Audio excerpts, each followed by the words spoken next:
Like Ableton Suite 12 comes with Max 8.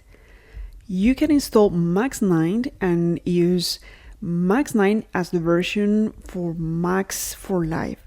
In this video, I will explain how to install and configure Max 9 as your Max version for Max for Live. You don't need a Max 9 license to use Max for Live in runtime mode. Once the 30-day trial period has expired, you won't be able to use Max as a standalone application, but you will be able to keep working with Max 9 as Max for Live, and it will work as your Max for Live editor.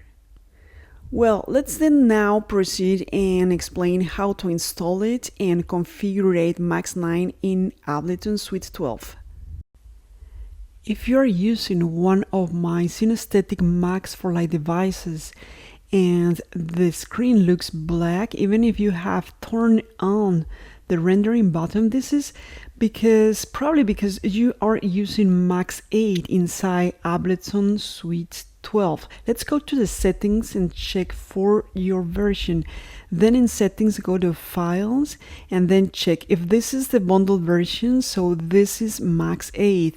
And then you will need to download Max 9 and then choose it here.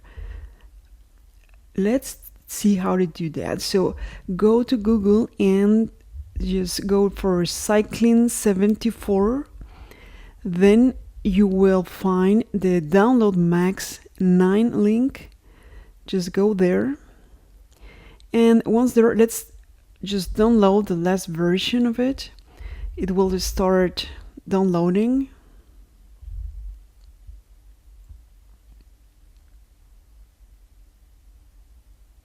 Once it's downloaded, let's proceed to install Max 9. This is the Max 9 standalone application.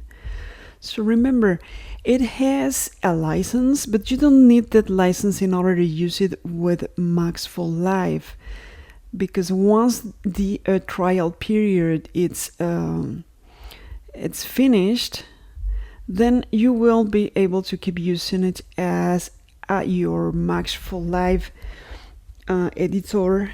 And okay, so let's install this. It's taken a little while, so I will go faster in this part. So if you have a previous version, just tell it to just replace. And if you don't want to replace your version, so just name it differently. Once it is installed, you need to go to the Ableton settings window, and here you will press this browse button, go to your applications folder, and then you will choose the application, the Max 9 application that you just placed in that folder when you installed it.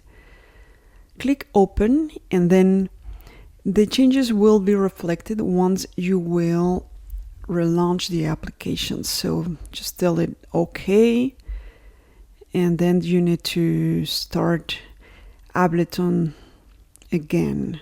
So let's quit, don't save this, and let's launch again Ableton Live Suite 12. Okay, now let's try to load again the device that was causing problems because I was using Max 8. Now let's see when I install it and I just start rendering. Okay, now the image is there, so meaning that now Max 9 is working here. This is the Alien Fetus device. This is one of the synesthetic Max for Live devices to create audio reactive visuals. The download link is in the description of this video, and if you have questions, please ask them as well in the comments of this video, or you can contact me. I will also leave there the contact link for my website. Bye bye.